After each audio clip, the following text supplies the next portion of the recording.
생각할 시간 갖자는 여자친구. 이렇게 대응 안 하면 제외 못합니다. 생각할 시간 갖자는 여자친구.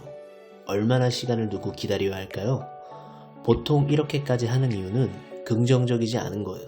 먼저 시간을 갖자는 이야기를 꺼낸 부분에 대해서는 이 관계에 대한 정리를 위해서 꺼내는 거라고 볼 수 있습니다. 남자친구한테 사랑받지 못하는 이 연애가 정말 고민이 된 거예요. 그렇기 때문에 이 안에서 생각할 시간을 갖자는 여자친구에게 가장 현명하게 대처를 하기 위해서는 이 부분에 대한 판단이 필요합니다. 상대방은 나랑 헤어지는 게 맞는지, 여기서 정리를 안 하고 다시 노력하는 게 맞는지, 이 부분에 대해서 혼자 생각하고 판단해보고 싶은 마음이니까요. 그럼 포기를 하는 게 맞을까요? 아닙니다.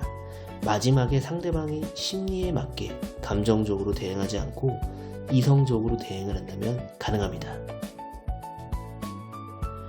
생각할 시간을 갖자는 여자친구, 다시 연락 오는 이유, 그리움입니다.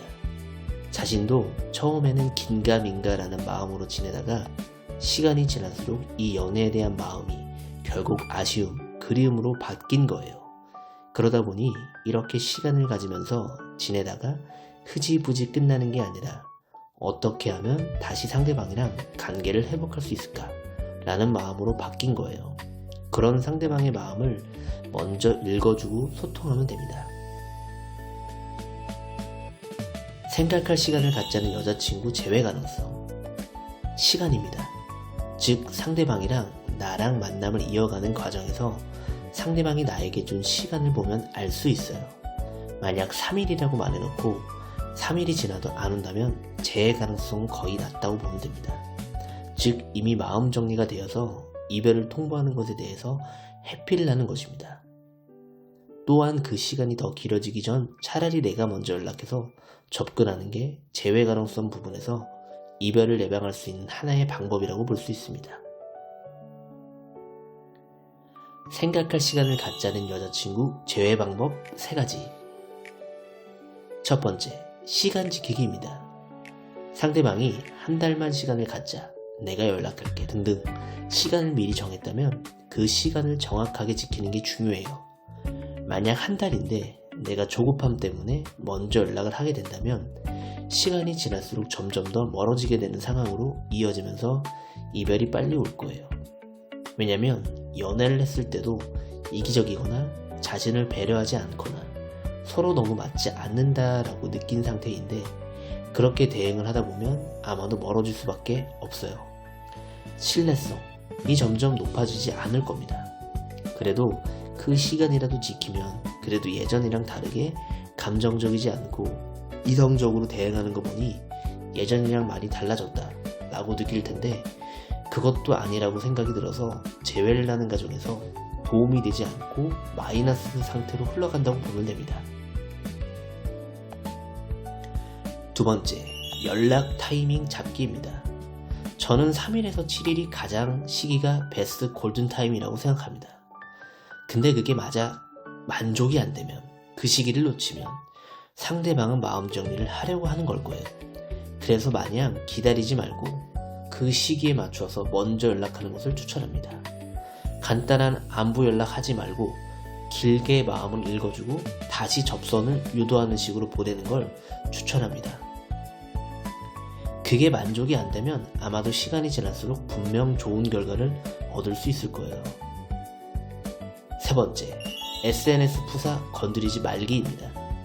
괜히 건드리게 되면 내가 무슨 생각을 하고 있는지 상대방이 알게 되어서 이미 이 사람은 나에 대한 마음을 어느 정도 정리했구나 라는 생각이 들어서 이별을 받아들이는 쪽으로 갈 거예요. 그러니 나도 바꾸지 말고 상대방 SNS 푸사도 괜히 염탐하지 마세요. 마음만 뒤숭숭해지고 좋은 결과가 오지 않을 테니까요. 최종 결론 요약 정리. 시간을 가질 때는 이별을 고민하는 입장이기에 조심스럽게 접근해야 됩니다.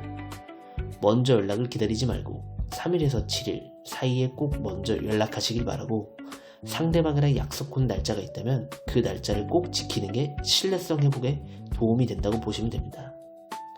그리고 SNS 푸사 이런 것도 염탐하지 말고 본인의 것도 건드리지 말고 시간을 보내는 게 오히려 재회에 도움이 됩니다.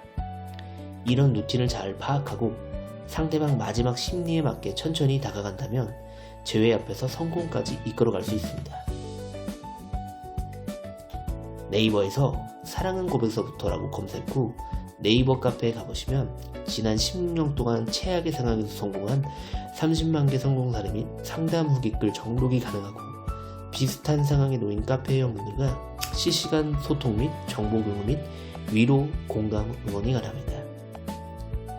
이미 실수를 해서 재회 확률이 낮아졌거나 구체적으로 재회에 대한 도움을 더 알고 싶고 받고 싶다면 밑에 댓글에 도움이라고 남겨주시거나 고정 댓글을 확인해 보세요. 주변에서 혹은 다른 곳에서 상담을 받고 이제 가능성이 없으니 그만 포기하라는 부정적인 가스라이팅을 당하신 분들 힘내세요. 지금까지 네이버에서 지난 16년 동안 이별 후 재회 상담 전문으로 하고 있는 사랑고백서부터 카페 대표 운영자 조일영이었습니다. 간절하다면 1%의 희망을 포기하지 마세요. 아무것도 하지 않으면 아무 일도 일어나지 않습니다.